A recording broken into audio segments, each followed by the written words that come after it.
This is the Scrap Metal and Commodities Recycling Report by BENLEE, Roll-Off, Lugger, and Open-Top Trailers, and Raleigh Goldsboro Metal Recycling, Monday, August 22, 2016.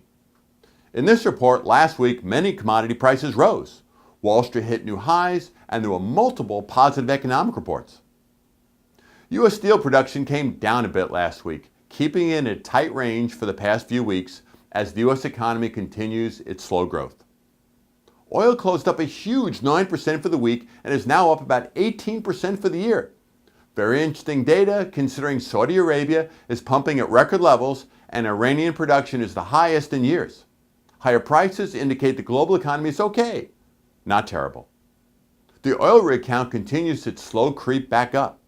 While not up a lot, it is the highest level in about 6 months, yet still down a huge amount from 2 years ago. But with that said, it's good news for U.S. jobs and U.S. steel production.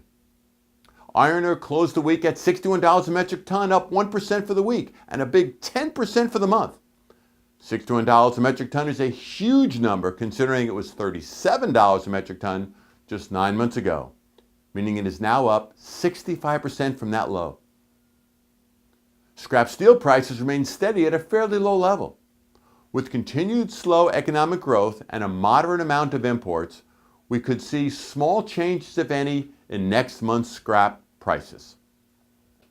Hot rolled coil prices declined a bit again, yet remain fairly high as U.S. steel mills remain protected from imports by tariffs that were imposed by the U.S. government.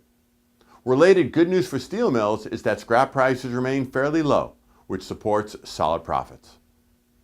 Stainless 304 prices remain steady with no sign of any movement. Copper rose most of the week and closed at about $2.17 a pound, so there was again little change for the week. Aluminum finished the week in a down position but closed up for the week at about 75.1 cents, and prices are close to a high not seen in over a year. So with prices rising, we see aluminum inventories finished up for the week, which is the second time in a month we've seen this. This could be the beginning of stability of aluminum prices that have been rising. Inflation in the U.S. was up 0.8% year over year and was the lowest since December. The Federal Reserve's inflation target is about 2%, so the economy remains growing too slow to hit that target. Here is a chart we hear about but rarely see.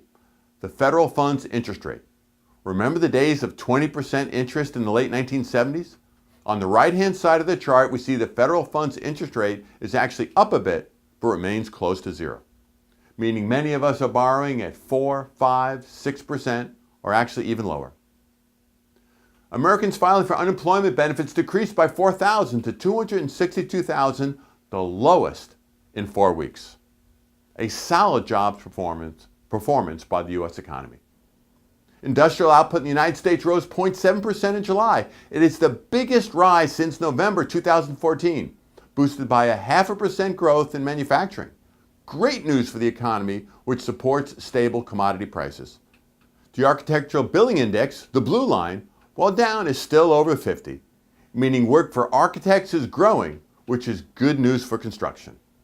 And housing starts last month at 1.2 million annualized is close to the highest level in about 9 years. More good news for jobs. And now a warning. Recently, 10 manufacturers recalled 500,000 hoverboards. Why?